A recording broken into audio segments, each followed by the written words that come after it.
Hello and welcome to Waypoint Podcast E3 coverage. Today we're talking about the Summer Games Fest, Jeff Keighley's little child of sorts. On the panel today we have me, Austin Ernst, I'll be your host. We have Brett, we have Josh, we have Jordan. How are we doing, everyone? What's up? And from the ether. I'm here too. I was getting there. From the ether, we got Albab. How you doing, Albab? Very hot today, but I'm doing good. Fantastic. Humidity could be worse. sucks. Humidity sucks. Before we get into the Summer Games Fest stuff, I do want to mention that we will be posting to it'll be on Twitter, it'll be on YouTube, more E3 coverage throughout the week of E3. So stay tuned for that. Just today is Summer Games Fest. So I'm gonna go right into it. I will say off the top that we aren't discussing every little thing, but I have a list here. If at the end you guys think I missed something, please bring it up. We'll discuss it. But I can't. We got to address the elephant in the room. Elden Ring, right? It's a thing. They showed it. Exists. It is here, man. They showed it. What do we think? I beat Bloodborne earlier this year, so I'm like kind of a bit of a Souls guy. I might go back for the Platinum. I think I got the DLC, and I also got Sekiro. So I'm ready to jump in. I'm ready to hurt. And that trailer was pretty exciting. I'm not like, it's not my most hyped thing from the showcase, but I'm very excited for all the Souls fans that have been out there. I remember watching Game Awards with Brett, and literally they're showing Mass Effect 4, and it's in space, and all the From Souls fans are just popping off in the chat saying it's Elden Ring. Like we're in space right now, guys. Like people want this game, and I think just the hype around it is just it's incredible to see, and yeah, it's awesome. Middle of the trailer, we see a spaceship land. Like, wait a minute, hold up. So, Josh, you seem like you're a pretty big Soulsborne fan. Not the biggest, but like you're up there. Do you think like I'm getting there? Does this have the potential to be like the holy grail of Souls games?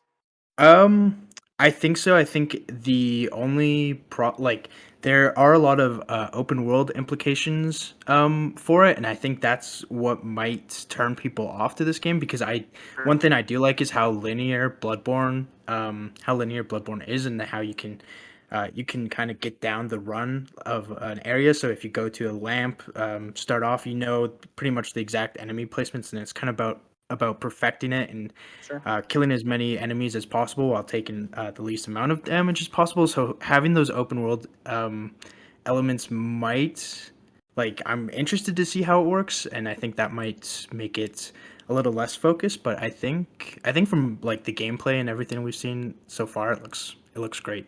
Yeah, so it's like a change to the formula, but one that makes you a little nervous, right?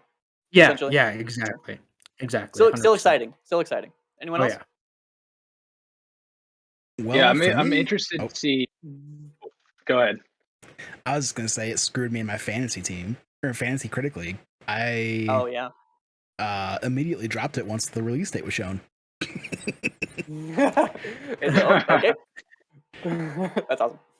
I'm not a Souls guy, Soulsborne guy, so it looks really cool though. So I had a feeling that we were gonna get a release date from all the from what looked like gameplay. So sure, right, yeah. Can we talk about the release date? That's in my notes. So January, right? January 21st, I think. Yeah. January 21st, 2022. Date. That is perfect for that kind of game. That's kind of where in past years Resident Evil's kind of been going off. I think 7 and 2 remake, and January is typically just such a lull for new games, and so it's nice to have something fill that spot and probably at least hold people over until probably March. I think that's a good spot for it. I have no idea how it's going to compete with Pokemon Legends Arceus, personally. Arceus. Oh yeah, Arceus. same week. Arceus. Same week. It's a week before, actually, yeah. So, I mean, I don't know how much those two demographics overlap. Like, if you're a Souls person and a Pokemon person, it's like you're eating good at the end of January. 100%. Oh, yeah. I'll be playing one of those games. I'll let you decide which one. Same. So, Josh, before we get to Brett, because I feel like Brett has thoughts. Josh, I agree that that's a good spot to put this game, but do you think it will hit that date? Do you think it will get delayed? That's a good question. I feel I feel like they can hit it. I feel like that's good enough of a window. If any game gets delayed during COVID, I'm not surprised, and I'm of course of the mindset of take your time. If you the team that's working on it knows best. So if they feel like they need more time, take all the time you need. 100%. But I personally, I do. I think they wouldn't have come out so strong on the dates because this is the first time they've shown anything other than I think they did one teaser at when a they previous originally Game announced Awards. it. Yeah. Yeah, and that's where they're saying R.R. Martin's also working on it. And so since they've been like quiet ever since, now they're finally like fully coming out to the public. I feel like they're very confident that they'd hit the date and they wouldn't include it otherwise. Like they would have probably saved it for a different trailer down the line. Um, so yeah, I think there is, but if they don't, they don't. Like it's Sure. COVID. Yeah. Totally. Brett? Yeah, I'm interested to see what kind of RPG mechanics we're gonna get in this game. Because did they classify it as an action RPG? Like, I know the gameplay looks like a typical Souls kind of gameplay experience. I'm just fascinated to see what the RPG mechanics are going to look like. Is it Right. going to be something like the existing Souls RPG mechanics where you're putting stats into whatever at the beginning and all the stuff that you kind of can tweak throughout the game? And then also what that means for the game. Like, is it going to be the kind of Souls story where they don't really tell you anything up front and you're kind of finding things out through, the structures and like codex entry stuff? Like how close is it going to be to like a typical like Bethesda or BioWare RPGs? Is it going to do anything narratively like that? Because I'm a huge fan of George R. R. Martin and Game of Thrones, so I'm just fascinated to see what influence he's going to have on that and the story, if it's going to actually have like a linear narrative.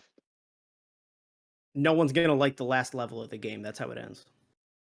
No, that was the other dudes. Those are two dudes. That was it. It's fun. It was D&D, whatever their names are. Dungeons and Dragons. That's what popped in my head too. Yes. Okay. Any last thoughts on Elden Ring before we move on? Also, was it anyone's game of the show?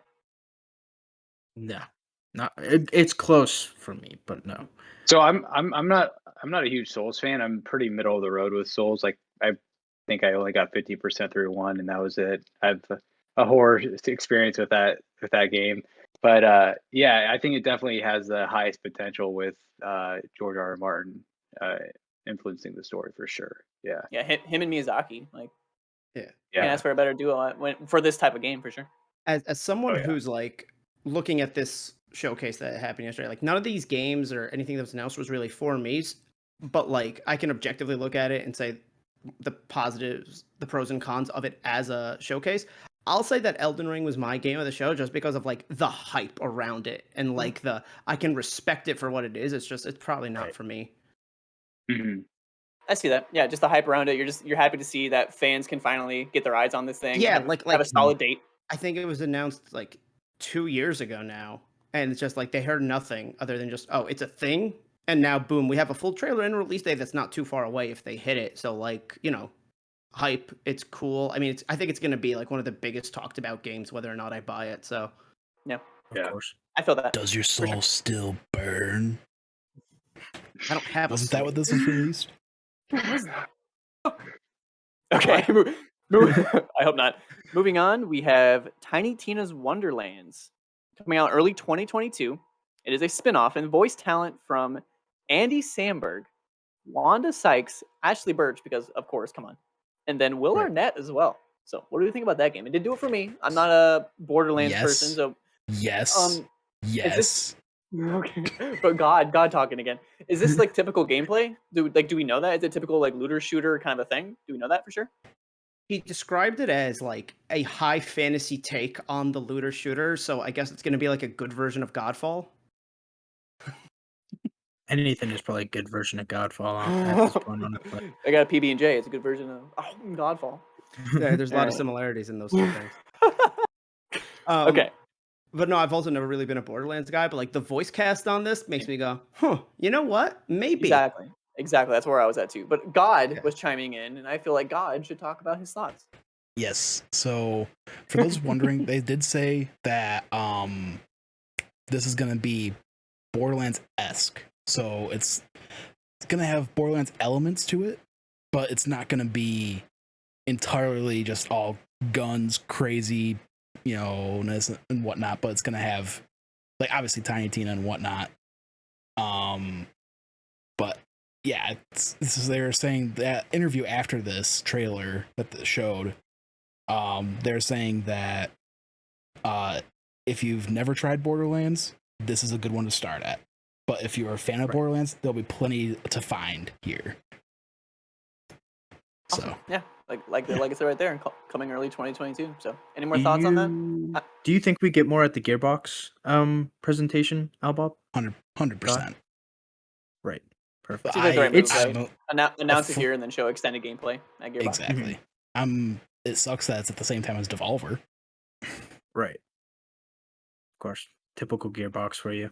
I think it's fascinating the talent they get around Borderlands. Like if you look at the cast for the movie, Yeah, Jack that movie's Black, fucking Jamie Lee wild. Curtis, right? How much, And Albob? How much money does Borderlands make? Like, is it their cash cow? I Because I always don't feel know off like the top of my head. okay, I I always feel can like look that up. it's pretty high up there. But I feel like when you Oh, compare yeah. it to like the upper echelon, it's like right below that though. Like it's almost like a B tier. I mean, that might be insulting, but like in the like Mario, like I wouldn't put it on the same level as Mario. Right, So yeah. like you know what I mean. Right. I feel like it's still a B tier thing, but Gearbox always Mhm. pushes it as it's A material. right. From what Yeah, I've it's the always biggest- understood. Go ahead, Al. I would say it's God. the biggest Gearbox game. Just Mhm. because there's 4 Borderlands games. Right. Yeah, but just because it's your biggest like IP doesn't mean you make TV shows and movies or Well, you know it has a very passionate fan base from what I can Sure. see as an that's a good point. Because Borderlands 2 was like one of those games that everybody played. Still Just because it was on everything. Sure. right. Isn't 2K also the developer or the publisher on that? So if they're publishing that as well as Correct. they publish all of Rockstar stuff too, so they're sitting on cash and they can hire any actor they want. So Sure. yeah, the voice talent's what surprised me there, and it's Same. cool to see that they're doing another spin-off like they've already done with the Telltale ones. And can you get the first game on current gen systems, or is it just 2 and the spin-off? Yeah, they did Borderlands The 1. Handsome They Collection. did a Borderlands 1 port. Yeah, Borderlands Game of the Year. 2019. Okay. It's Right. not on Yeah, 'cause PS5, but PS4 backwards Yeah. compatibility. Might Because I have think to with the jump exception them of all. 3, I technically own all of them because they've all been on PlayStation play, Plus at Josh. some point. Right. Okay, what is happening right now? I was trying to get Josh to play Borderlands with me. Oh, yeah, absolutely. Oh my god, let's do it. yeah, that's what I was referring to. Yeah. Okay. Oh, yeah, I'm down. So any last thoughts on the what is it? Tinytinas Wonderlands, right? Yeah. Any last thoughts can't on that wait. before I call All Bob out on something? No, All good. because that's not his game of the show, ladies and gents. That would be the next game, Metal Slug Tactics. What? Metal Slug coming back as a tactics game, but only for PC. Which, if it wasn't weird enough that Metal Slug is coming back, it's only coming back for PC Yes. for 2021. It's So only PC. at least at launch. So yeah, I in my notes I have Run and Gun No More, a strategic take, and I put left field because like what? Who? What? If we did Not me. predictions 1,000, if we did predictions 1,000 times, would anyone have brought up Metal Slug at all? It sounds kind of like, you know, those things you Never. see on Facebook where they're like, take the first letter of your name and like your birthday and the shirt you're wearing and it makes a sentence. And it's like, oh yeah, Yeah. Metal Slug Revival, tactical, that's only on PC. And someone's like, oh yeah, that's what I got. Yeah, it's like, oh, what are those things called where you it's like you might just said it. Maybe I'm just dumb, but the thing where you just input like a verb or you input like a noun or you input Mad you know, Lib. Mad Libs? Mad Libs. Mad Thank Libs, you. yeah. It literally sounds like what you just said sounds like a Mad Lib. Anyway, so yeah, Al Bob, start us off. Metal Slug? Are you a fan of Metal Slug, or did Not this at all. just do it but for you? This just did it for me, like the style. But the biggest thing, Oh, yeah. which I talked about before the recording, I watched the Kind of Funny stream, and they said it there. This looks just like Advance Wars, like if they brought it to the modern era. And I loved Advance Wars. Sure. So- I will say that the presentation of this trailer wins me over. Like I love how Oh, they're yeah. going back and forth between the pixel art and the dope I wouldn't say it's like high budget anime, but like the style they're going for, it looks I'd looks watch great. it. It's a very 80s style, like G.I. Joe cartoonish. Yes. But I will say, Yes. you said it looks like Advance Wars. Why don't they just make Advance Wars? I don't understand. Because they're busy making Fire Emblem. They're busy making Metal Slug Tactics, apparently. I know it's the same people, but whatever. No, it's not the same people. But as I said, because the people that made Advance Wars are the people that make Fire Emblem. So Sure. Right. Sure. So, any more thoughts on Metal Slug Tactics, which It again just I looked can't dope. believe is a game. it looks dope. Yeah, I've I'm never very played I'm very I've never played another excited. Metal Slug. So yeah.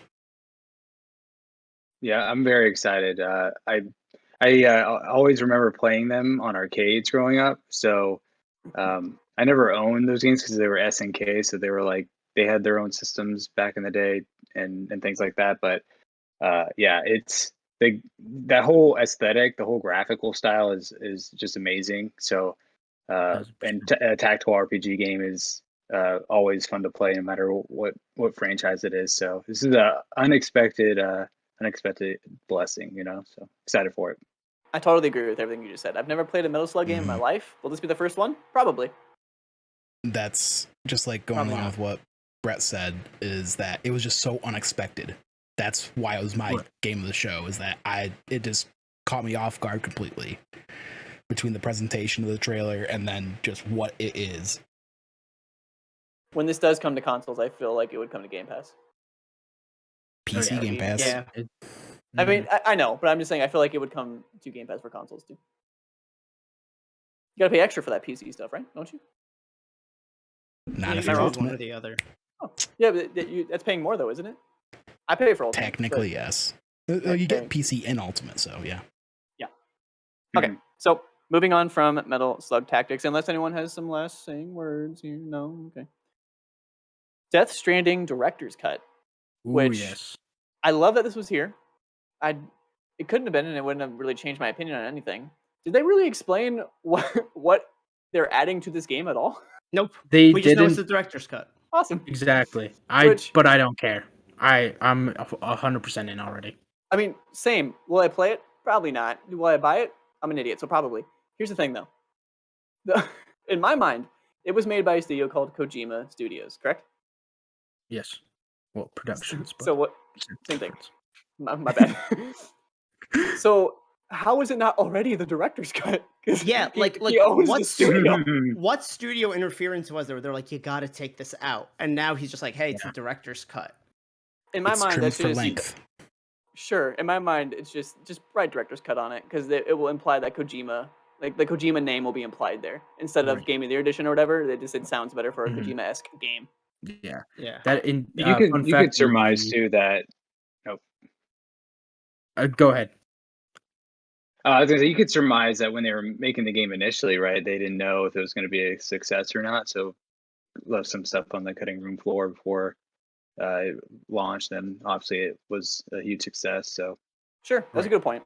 I just think it's funny how it's Kojima's studio and then it's like director's cut. It's like, okay. Right. Yeah. I still haven't like, played Death Stranding, and like this might get me too. Like if I hear good things, be like, let me give it a shot. It's worth it if you have the time because it's not it's gonna more. blow It your sounds mind. more distinguished than Game of the Year. You know. Yeah. I get the vibe that it's supposed to go for, so I'm not going in expecting for like, the coolest like action sequences and button mashing, Yeah, it was my game of the year 2019. Is that when it came out, right? 2019? Yeah. Yeah, it was my game of the year, but I also think that year was a lull. So Right. Yeah. I played it All in like order, peak bro. quarantine. And Control. I honestly I might Yeah, come around Control- and I might share the same sentiment. Control's my runner up. So just for the record. Also, this section, was the part where I went, I did not expect 9/11 to come up this much in a video game conference, but okay. Yeah, that was weird, right? Kojima, what are you doing, dude? It's like he said it once, and I'm like, yeah, sure, that's a comparison. And then he said it again. I was like, all right, buddy. Interesting. Any last thoughts? That whole part of the, and I know it's not the announcement, but the whole interview with Kojima about how like culture kind of gets reformed around huge events and things like that, and how he just like the little insights we got into how he thinks about games and how he makes games was awesome. When that was just it, I was like, oh, that's awesome. I'm cool to just take away that. And then they're like, oh, Death Stranding PS5. I was No, like, I actually awesome. really liked hearing his like insight as to like how his mind works and how like he wants there to be a lesson and he wants something to be reflective. But it was just really funny seeing like Jeff Keighley's replies where he was just like, oh man, he just mentioned 9/11. I'm not even going to touch on that. He's just like, well, thank you. And we're so glad that you're okay. So tell us what's next. And it's just like disregarding everything that Kojima said. Because Jeff's a professional. Yeah. And I think the implications of a new creative outlet for Kojima, whether he moves to film or something, is interesting. I hope he sticks with games because I think he's very good at making games. And then yeah, of course he leaves us with one more thing, and everyone's minds is like running wild. Is it going to be a Metal Gear Solid remake? Is it going to be the revival of Silent Hill? Is it going to be this this Xbox game that's rumored because Phil Spencer had a statue in the background one time, and it's Death Stranding director's cut, and of course they do the box reference. They throw it back to Metal Gear Solid. They tease everyone, and then director's cut, and I'm here for it all. Now the question is, was that just a tease because it's Kojima, or is the director's cut going to reveal like, oh shit, this is taking place in the Metal Gear universe the entire time? They didn't explain I can anything. see that. I doubt it's that, but They have to pay Konami I feel way like- too much. I feel like no. I feel like honestly, I feel like that is the case. They're just not going to say it. Right. They can't prove it. They're just going to Yeah. heavily hint at it. Yeah, and Yeah, in they put it out. retrospect, go ahead. Go ahead. I was gonna say in retrospect, we probably should have got that trailer just because it had the weird box Metal Gear thing, but that's okay. Watch it, Right. kids. Watch it on your own time. Exactly. I was just gonna say the last bit of Metal Gear Solid 5 was actually cut out, like the entire final chapter, and you can see like all the kind of storyboards and where this story was gonna go, and Konami had it cut out. So if they put that all in this game, that'd be pretty sick. And they're like, prove it, bro. Prove it. Exactly. All right. Moving on, I have Jurassic World Evolution 2, which before I didn't expect any of us have any interest, but Brett talked about it a little bit before, so I'm gonna leave the floor to Brett for a little bit. But I have it on my list for an odd reason, so I'll let Brett start. Yeah, I mean, dinosaurs, awesome. Park builder, awesome. And then I just have a connection of playing a iteration of a Jurassic Park sim game on PS1 like 20 years ago. So just hit a little nostalgic with me. And I didn't play the first one as much, but I don't think the first one was as good as it should have been. I know like IGN gave it a 4 or something, and a lot of the content got added on to the game afterwards with like season passes and DLC, and so it felt very segmented and harder to get into and to get the full experience. So with this second one, and they kind of tease like underwater dinosaurs and things like that, like hopefully they package the game better in terms of offering it all in one package, less bugs, things like that. So Sure. I'm excited for it. Hopefully, last one was the last one $40? Last one was like on a discount or something. It's on That Game sounds Pass. can't remember, right. but yeah, I think the last one was like discounted for some reason. But if this one's 60 and it's as good as it can be, because I mean Jurassic Park, like it's such an awesome license to play with. Hopefully it's awesome. So I have it on my list. This game comes out in 2021. The sequel should come out this year. I have it on my list because she's gonna hear me. My girlfriend likes the first one, and she doesn't play games. Oh. But I showed her this trailer after, and she was like, "I can't believe I'm excited for a video game." And I was like, "We got her. We got him. It's in. It's Damn. in the bag." So Nice. I figured that's worth mentioning. If someone who's not into games sees a trailer and they're like, "You know what? I'm excited." Like Right. that's worth mentioning. That's worth bringing Yeah. up. Mhm. So Exactly. Yeah, Plus, that's just why. Bloom saying world premiere. Absolutely. Jeff Goldblum, come on. Such a That's good Exactly. the reveal. point. I Dude. do want that clip of him just saying world premiere to be what they use for every world premiere going forward. 100%. 100%. Yep. Okay. And on my personal list, I don't know if anyone's going to agree with this, but the next one I have is, I don't even know how to pronounce this. I'm going to, Anacrusis? I might have butchered that. Yeah, I might have butchered that. But it's coming out for, this surprising a little bit, only Xbox and PC. Fall 2021. Albab, I should have a trailer. There's an Among Us game it's basically the Among Us thing, but it's in first person. You're on like a ship. It's called First Class Trouble. It's been around like Twitch for a while. It's like Mhm. First Class Trouble mixed with Deathloop mixed with Left 4 Dead. So it's like kind of a culmination of all 4 of those games. I thought it just looked really interesting. And then later in the show, Back 4 Blood was there too. So to me, it shows people want this type of game. People have been asking for this style of game for Left 4 Dead For a clone, long basically, time. for a long time. Because not only is Back 4 Blood coming Back back, 4 but here's Blood. this game. Yeah, here's this damn game, and this like. Do I want Back 4 Blood more? Yes, but this came out of left field for me because it, like I said, it's matching up of all those three kind of like style, like Deathloop, the Trouble thing, and then Back 4 Blood, and then Left 4 Dead. So yeah, it shocked me. I think it looks cool. Anyone else have some thoughts on it? It gets some Dead Rising vibes too, because you're confined to one. Like in Dead Rising, you're in a mall, and this you're like, I guess, on a spaceship. But like, it's that idea of like, oh, you're in one place during this outbreak or whatever. Sure, yeah. I just thought it looked neat. I thought like it wasn't something that blew me away, but I was like, I think this is Agreed, worth yeah. mentioning. I feel like maybe a lot of people wouldn't bring this up, so I figured I should do my part and bring this up. And did weird look name though. interesting, yeah. They're not interesting is the right word. They didn't do themselves justice on the name. I will say that. Agreed. No. But yeah, like, no, yeah, you I said see. it. Ooh, everyone go. God. I was just gonna. Oh yeah, let's pass it to God. God, take it over. Hi. Okay, I was just gonna say it just looked interesting. Like again, like I said, I was watching the Kind of Funny stream, and they said they said it right. It's like Deathloop meets Back 4 Blood or Left 4 Dead. You know, it fits that vibe. It like, yeah, everybody's excited for Deathloop. I don't know when this game is gonna be coming out, but it looks very interesting. And if it can, you know, jump on that vibe of in crazy, you know, 60s, 70s vibes and sci-fi like mixed together. I mean, if Back 4 Blood fails, everybody's probably gonna check this out. Sure. Yeah. I don't think Back 4 Blood will fail, by the way. There's I a don't lot of think hype so. around that game, especially Yeah. with the alpha or beta or whatever that was. But this game comes out fall 2021. So that's pretty good. So Josh, you had some thoughts? Close. I was just gonna say you mentioned Xbox and PC, right, Austin? Yes. Perfect. If this game comes to Game Pass, I think that's the perfect platform for it, like in terms of 100%. discoverability and Yep. people just playing it. And yeah, I hope to see it active and running in a It bunch does of say Game post-launch. Pass. Yeah, I was about to say that. It said Game Pass at the end. Oh, perfect. Fantastic. Amazing. That's perfect. I'm already in. Yep. I'll give it a go. Squad. Squad up. Okay, and the next thing on my list isn't a game, but it's the Deviation Games announcement. And I think it's worth mentioning because it's a partnership with PlayStation. And it's the ex-Treyarch devs. And they're like, we're going to deviate. So we called ourselves Deviation Games. And it's just another PlayStation acquisition. And I think it's worth mentioning because of like Xbox and PlayStation, they're going back and forth on this acquiring studios. And I was just wondering if anyone had any thoughts on that.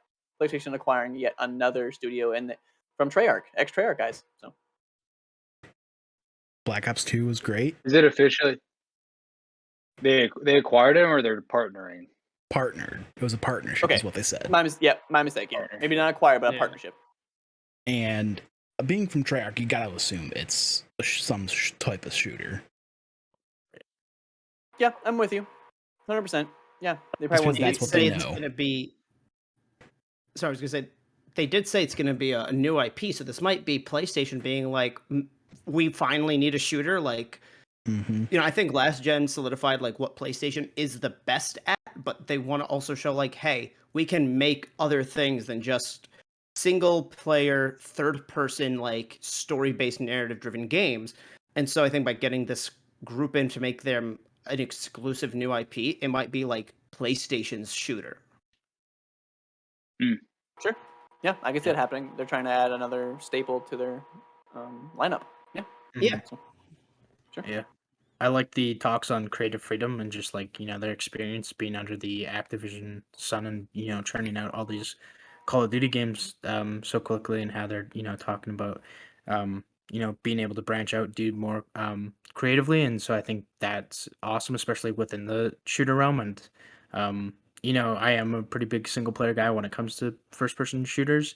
Like always play the Call of Duty campaigns, the Battlefield ones, and so I'm hoping they do some story stuff, but also hopefully take it multiplayer too. So there's some fun to be had online with friends. Fantastic. Yeah, especially if like their game comes to Game Pass. Just kidding, it's a PlayStation game. Oh, darn. PlayStation Now, day one, let's go. PlayStation Plus, gold. Okay, so the next game on the list, I put the Evil Dead the game on here because I thought this game looked like a next-gen game. Like I thought it kind of impressed me a little bit with how good it looked. Did anyone else feel the same sentiment? It's 2021, and I put it surprised me and I said better Friday the 13th game possibly. I know near nothing about Any- Evil Dead. Same here. Same. I just thought it Anytime looked you like an get impressive Sam showing. Axe, anytime you get Sam Axe involved, it's gonna be beautiful. So I'm excited. Yeah, look at this trailer. Never watched Evil Dead. Never Mhm. watched Evil Dead before. Have no idea. Never what watched it. I it's just really know. about, but- Oh, it's Sam Raimi and Bruce Campbell. That's all I know. Exactly. I was like, I know Bruce Campbell, I know Sam Raimi. That's all I got. So it can't be terrible, right? Right? Hopefully. It looks This good. game is violent. Oh yeah. Sorry, that came off wrong. Damn, this game's violent. Like, no, it legitimately looks good, but it's like, oh fuck. I just thought, yeah, I thought it This looked shovel impressive. part here. Oh yeah. Jesus. Honestly, I don't know. If I don't need to know anything about Evil Dead to play this, I'll play this. Yeah, I feel like it's doing everything right with this type of trailer to incent or like give that message to the player. Like, Yeah. hey, look at all this gore. Look at all this fun that we're having. It's fun. It's a good time. Right. And was this kind of the confirmation that it is a like 1 versus 4 kind of Friday the 13th style multiplayer game? Asymmetric multiplayer. Yeah, asymmetric multiplayer. I don't know. I have no idea. I think like so, I said, because they said he could play as the demons or whatever they're called. Right. sure, that's true. I just put it in there because I thought it looked impressive. I thought it looked next gen. Right. Yeah, it might be a lot like the RE3 online version, which I know I played the beta of. I don't know if it's on console one or just on PC, where you play as like that group of teenagers, and then a fifth person is like kind of like the dungeon master, for lack of a better word, where like you're choosing what spawns where, what doors to close and lock, and all that. Right. Just to avoid a comment, I know it's current gen, but for me, it's next gen because I still have a PlayStation 4. Okay, leave me alone. Are we like an Ratchet and Clank, Austin? Yeah. Great game. Moving on to what's next? Yeah. Okay, so this is my game of the show. Planet of Lana, or it might be pronounced differently, but Planet of Lana was this. Watch this trailer. If you guys don't know what this is, watch the same trailer. It looks absolutely beautiful. It's an Xbox and PC, 2022. It's like categorized as an off-Earth odyssey. Oh I get yeah, this mad. looks awesome. The I art get style. mad Ghibli vibes. And Oh, yes, oh, and yeah. the art style is Oh, yeah. all hand painted. So just this thing Beautiful. looks freaking amazing. This is my game of the show. Yeah, it was up there for me. Definitely caught my eye. Total eye Same. candy. Same. Art style, like, yeah, completely blew me away. And Game Pass, I'll take it. I'll play it. It Absolutely. looks beautiful. Not my thing, but like objectively, like that looks fantastic. Oh yeah. Then we got these ships coming in, showing you the Ghibli vibes of, oh, look at this beautiful world. We might kill them. Who knows? Like Halo, but like a storybook for kids. Sure. like it. Yeah, I'm into it. It looks great. So, any more thoughts on Planet of Lana? I say it's my game of the show. I don't have much to say about it, but this trailer just did it for me. If we could listen to the music ties it all together. It's fantastic. But Oh yeah. yeah. So, if we had time, now there was a Day of the Devs, and the Day of the Devs presentation showed a bunch of really cool like indie low budget games. Check those out. I have some standouts on my GG app thing that you guys know. We know what GG is around here, right? We like GG Right. around here. Good game. Oh yeah. GG's. We probably should start using the so- Waypoint one. we What? made it, We but have we a haven't Waypoint used it. GG? What? That's crazy. But yeah, Day of the Devs had a lot of cool indies. I would check. I have an article. I can maybe put it in the description. That's by Destructoid. They mentioned a bunch of them. A lot of them really caught my eye. It's definitely like more of like the Planet of Lana vibes. Like that kind of quality of games. A lot of those were in Day of the Devs. So, but yeah. Overall, what do we think? I wanted to get that out there. So overall, what do we think about the SGF Summer Games Fest? What do we think? I'll start as like somebody who like they didn't really have anything in the showcase that like was for me. I think it started off super strong and it ended amazingly, but the middle is I started skipping in the middle. Like even though the beginning and end weren't really for me either, it's just like as somebody who could just look at the games industry and be like, oh man, Death Stranding's a big deal. Anything Borderland related is a big deal. Elden Ring's huge. There needed to be something in the middle, and I think that squeezing Wonderland and Death Stranding so close together was not the best idea. Like you should have maybe put the Death Stranding director's cut in the middle. Sure. I think they should have put the Tiny Tina thing in the middle, but yeah, I think you want to blow them away at the beginning, so everyone's all hyped up and they stick with the show. But I understand I the could see pacing that thing. too if they'd opened with Death Stranding director's cut, where it's like, oh, that's big news, especially because how much people love Kojima, but it's not like earth shattering that like it's being re-released, and then oh fuck, we got the new Borderlands game, and then ending on Elden Ring was the best idea. Mm-hmm. That I totally agree on. Yeah. Which I would assume Elden Ring is like the game of the show for a bunch of people for this thing. Oh, It's just yeah. it's just we're a group of odd fellas. So Mhm. sorry. Like you Any could more hear thoughts? how I would say you could hear how giddy Jeff Keighley was when he got to show that trailer. Announced it. And then they had 100%. Ryan Reynolds tease it by being like, I'm not here to announce Elden Ring. Oh, yeah. That was Ryan awesome. Reynolds was actually in this show. I freaking forgot about that. I The know, Free they Guy also thing. showed a trailer for Free Guy, yeah. 100%. I would say, Amar? for me personally, I was a lot along the same lines as Jordan. I almost think though if they started off kept Wonderlands at the beginning and then maybe put like Metal Slug somewhere in the middle, because having those two back to back, like yeah, it was high energy at the beginning, but then it was just a steep downhill decline Yeah. until Elden Ring at the end. So I think if they would have put broke those two trailers up, I think it would have helped the show quite a lot. Yeah, mix and match whatever one of the first probably like 4 titles that they showed, and then Elden Ring, throw that in there. If you mix match those and place them out, Elden Ring at the end, of course, but you know what I mean. Right. Spacing them out for a better pacing, it probably would have been better. But then again, I still feel like there's an important aspect on like the first like 10 minutes of a for show sure. to give viewership. So that I'm assuming that had a lot of pull into why they put a bunch of heavy-ish hitters at the beginning.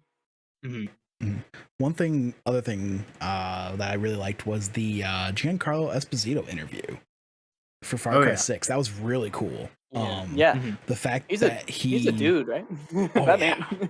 I mean, like the fact that he asked him like between all his characters who's the worst or his best, whatever he was asked him. I can't remember Who would win in a fight? Who would win in a fight? Yeah, and it said Moff Gideon because he's otherworldly. It's like yes. Oh yeah. 1,000%. I'd argue worst person is Gus Fring, but Moss Gideon definitely wins in a street fight. Oh yeah. You don't want to meet him in an alley. Darksaber. Nobody can beat him. Exactly. Gus Fring has the Darksaber? Yes, I'm Moff Gideon, dude. Come on. Know your Mandalorian. Yeah, you fake nerd. I know everything about Mandalorian. Okay, any more thoughts on Watch Summer This Game Is the Fest? Waypoint. What is that? What is that show, Jordan? What is that? Oh, that is our Star Wars show where they're currently doing Bad Batch, and on every Mandalorian season, we're going to be reviewing those episodes as well. I'm the biggest 100%. Star Wars fan. I'm on all of those Okay. shows. Anything else for Summer Games Fest? I liked it. I thought Jeff Keighley's presentation last year was better. However, we didn't have E3 last year, so I get why there's a good amount of content missing because all these publishers are probably taking it to their own showcases. But I think this definitely set a very good bar for those other publishers, and they're like, all right, like balls in your court now. You got to bring some hype, bring some good stuff. But like always listening to Kind of Funny, they always kind of talk about Adam Boyes and kind of that old PlayStation mentality of you should have at least something for everybody, like a couple things for everybody. And I think they kind of delivered on that. There are definitely things for me and things where I'm like, that's not for me, but I could definitely see this being for somebody else. So I think pretty well executed, not as good as last year, but still nothing to complain about.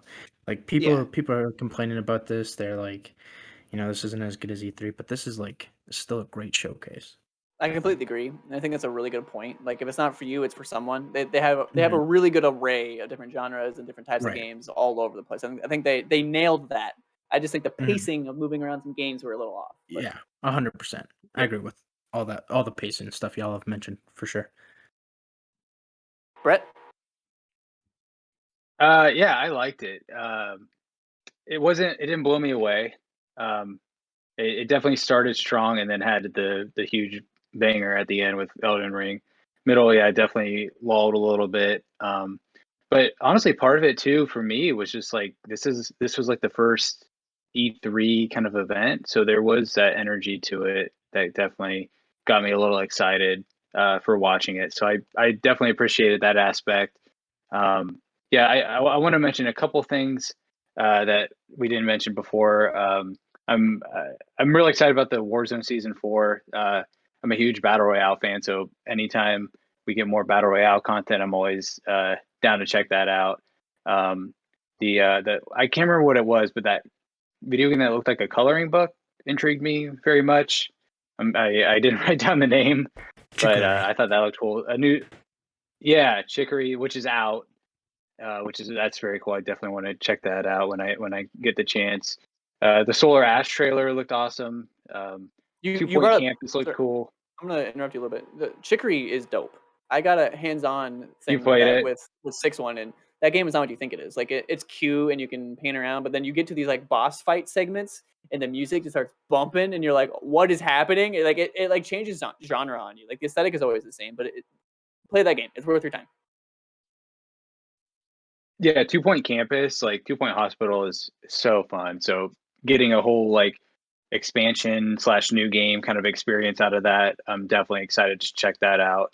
The Fast and the Furious Rocket League content, I love Rocket League. I've played that game for like 8,000 hours, so I'm excited to see that stuff back in it. And then the Dark Pictures game. Excited to see like the military setting of that kind of gameplay experience. So interested in that too a little bit. But yeah, overall good show. I don't think it'll be the worst one, and not even including the Coke Media thing today. I'm talking about like the main show. Like I guarantee you there will probably be one that's a little more lackluster, because I think it was cool. It was cool. I mean, let's just say this: if this is the worst showing, this is gonna be a dope E3, right? Yeah. Even if this is the worst showing, it still had. I still think it had something for most people. Maybe not everybody, but for most people. Closing thoughts, God. I was just gonna say one last thing I wanted to shout out was that what was it, Soul and Sacrifice? I think it was. That looked really cool. Salt and Sacrifice. Yeah. I Sequel, was right? say I've never played the first one, but just the art style and the music, it just looked cool. Probably won't play it, but it looked cool. That's even more proof, because like I put together this doc just to like talk about a few heavy hitters. That's even more proof that this showcase had something for everyone, because like I didn't see those as things worth mentioning, but like there's like 4 or 5 things that are like, yeah, I dug this. That's great. So that's even more proof that that's true. They did a good job with the showcase. Is that everything? I think that's everything. Just another saying that's it. Solar That's all Ash is she wrote. awesome. Oh yeah, I mean any footage of that, it looks great. So. Wake me So up. did- Give it to us already. Yeah. Did we all have a different game of the show? I think so. That's think crazy. so. That's crazy. There's no definitive game of the show for Summer Games Fest. I hosted, so do I get like a 1.1? Can it be Planet of Lana? Sure. I'm just kidding. It's fine. Sure. Learn how to pronounce it. We'll give you the extra point. I mean, what else would it be? I just feel like these people always are like Planet of Lana. Like, oh, okay, Jesus. I don't know. But yeah, so that has been our impressions on Summer Games Fest. Thank you, Jeff Keeley. Thank you for everyone watching, and stay tuned to our channel for more E3 coverage. See you then. Bye. Hey. Bye.